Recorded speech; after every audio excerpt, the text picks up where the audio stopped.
Rakyat Papua bilang referendum karena negara nggak bisa urus, Pak. Pimpinan, Assalamualaikum warahmatullahi wabarakatuh. Yang terhormat pimpinan dan seluruh anggota DPRD Komisi 9, yang terhormat mitra Menteri Kesehatan Republik Indonesia. Kali ini mungkin saya agak slow sedikit. Mau dengar syukur, tidak mau dengar juga syukur. Ya, karena saya pesimis sekali karena mewakili rakyat Papua tapi jarang pernah didengar. Bagaimana rakyat yang hidup di pelantara di hutan sana mau dengar? Saya yang mewakili saja sebagai mitra aja nggak pernah didengar. Sayang ya jadi warga negara Republik Indonesia kalau saya saja nggak pernah didengar. Sehingga rakyat Papua, saya berjuang atas nama kalian, tapi nggak pernah didengar. Apapun yang saya ngomong, bagaimana yang tinggal di hutan? Baik, saya langsung saja 1-2 poin saja. Pertama, terima kasih kepada Bapak Profesor Dr. Kadir sebagai PPSTM atas dukungannya. Walaupun ini belum ada, nanti jangka waktunya panjang sekali, tapi mewakili rakyat Papua saya sampaikan terima kasih untuk bagaimana pengembangan sumber daya manusia. Karena sumber daya manusia orang Papua jauh lebih maju, sehingga mereka bisa merasakan bagaimana pembangunan bersama Republik ini. Oleh karena itu, Pak Profesor, kita sambil menunggu ITKES ke depan kan jangka panjang. Oleh karena itu saya mohon kepada Pak Profesor untuk Poltekkes Jayapura, dan di sini saya lihat memang pembelanjaan modal dari apa yang Bapak isi sini mungkin kecil, tapi prioritas itu yang pertama ya. Ini catatan. Pak Profesor mau dengar silakan, tidak juga silakan. Itu pertama. Yang kedua, Kesmas lagi nih. Terima kasih Ibu Dr. Kiran ya. Kali ini saya agak slow sedikit supaya jangan Ibu tegang ya. Karena program apapun yang saya sampaikan itu adalah mewakili rakyat Papua sekali lagi.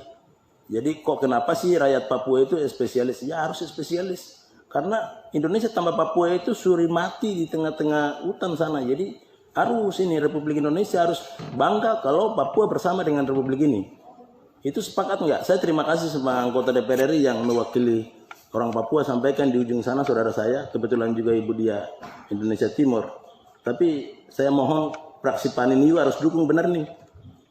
Supaya rakyat Papua itu harus bagian dari NKRI, bagaimana kita memperjuangkan. Sedangkan saya sendiri nggak pernah didengar. Oke. Bu Dr. Kiran, saya hanya terima kasih saja apa yang saya sampaikan walaupun tidak signifikan yang Ibu menjawab di sini. Tapi hanya saya sampaikan ucapan terima kasih saja. Mungkin Ibu, saya hanya menanyakan saja ada 1-2 poin yang saya catat di sini. Yang kemarin mungkin Ibu menjawab, tapi tidak semua yang Ibu jawab. Hanya sekecil saja pertanyaan saya. Ini di slide yang keberapa ini? 78 ya. Ini program yang Ibu diperjelaskan 78 itu tentang masalah gizi. Itu bagaimana itu sasarannya apa saja dan mekanismenya bagaimana? Jangan-jangan ini percetakan buku lagi Bu. Perlu penjelasan itu. Nomor 78. Satu. Yang kedua, ini slide yang Ibu bagi kemarin. Itu yang pertama. Yang kedua, di 84 tuh. Perlu penjelasan atas program ini juga. Kenapa ada dana sebesar ini 380 miliar 100% itu? Padahal ini di tahun lalu itu tidak ada. Apakah program ini sifatnya pemberian makanan tambahan atau hanya pendampingan saja? Ada 2 poin ini yang saya minta penjelasan dari Ibu dan penjelasan dalam. Buat Ibu cukup saja ya. Sekali lagi terima kasih Bu Dr. Kiran. Kemarin agak tegang sedikit karena apa yang saya sampaikan mewakili rakyat Papua Ibu tidak jawab jadi.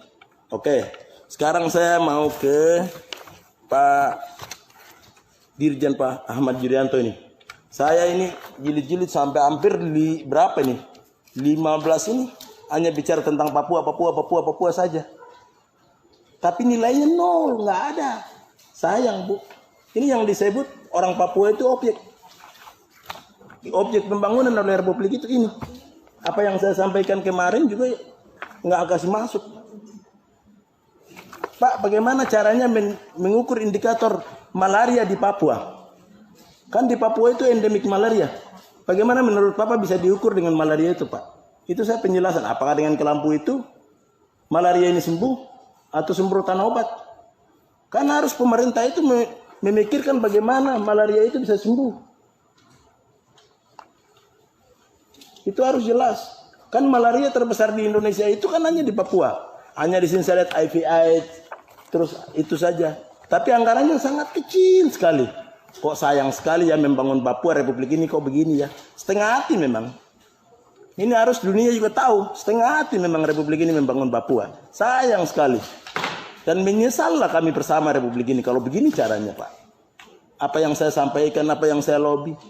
Kan itu kan butuh RDT malaria itu penting Pak. Bagaimana kita mengukur orang Papua yang 4 juta penduduk itu, oh sekian banyak yang kena malaria.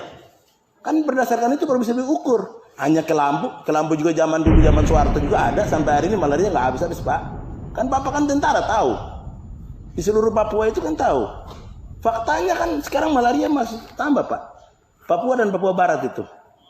Sehingga apa yang Bapak sampaikan di sini hanya POM. Orang Papua nggak butuh POM begitu Pak. Untuk Pekan Olahraga Nasional itu orang Papua nggak butuh. Orang Papua itu pelayanan secara langsung Pak. Agar supaya mereka itu sembuh dari penyakit. Berbagai macam penyakit penular yang ada di sana Pak. Oleh karena itu jangan buat program-program yang sebenarnya untuk menguntungkan pusat sini. Tapi orang Papua tidak dapat manfaat. Ini catat baik-baik ini.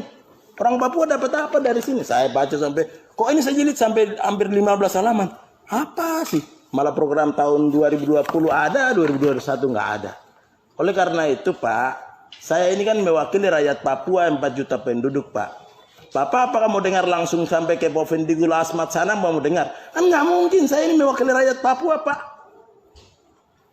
Kalau nggak mau dengar saya, apa lebih dengar Bapak atau mereka dengar saya? Mereka pasti dengar saya. Kalau pelayanannya begini, ya otomatis rakyat Papua bilang referendum karena negara nggak bisa urus Pak.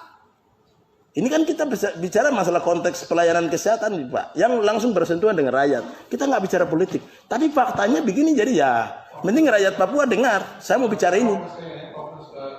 Enggak, ini kan pelayanan masyarakat pimpinan. Supaya pimpinan juga harus melihat. Karena mewakili Papua itu kan kasih makan Republik ini besar Pak. Jadi pimpinan harus mendorong untuk bagaimana membangun Papua. Kalau begini caranya kan, ya kita juga bicara. Kok kita harus diinjak-injak, kita harus diam? Kan nggak begitu. Oleh karena itu membangun kesehatan Papua, Pak, harus konsisten dan konsekuen. Jangan setengah hati. Saya, 2 kali, 3 kali saya bicara RDP sekian-sekian kali, tak pernah didengar. Terus Pak Presiden sampaikan bahwa kita akan membangun Papua. Loh, sekarang kan menjalankan program di bawah kan bapak-bapak ini Pak. Presiden hanya mengambil kebijakan.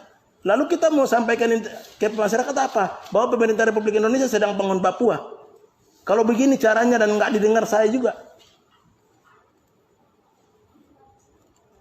Jadi terima kasih Pak Ahmad. Coba apa yang saya sarankan itu, anggarannya juga kasih besarkan, tetapi juga apa yang saya kasih masuk itu kan masuk akal Pak. Dan saya mau lihat RDP berikut, ini penjelasan lebih dalamnya harus ada itu. Saya pikir sudah ada, ternyata saya putar bolak-balik, nggak ada itu terus. Jangan gitu Pak. Terima kasih pimpinan. Assalamualaikum warahmatullahi wabarakatuh.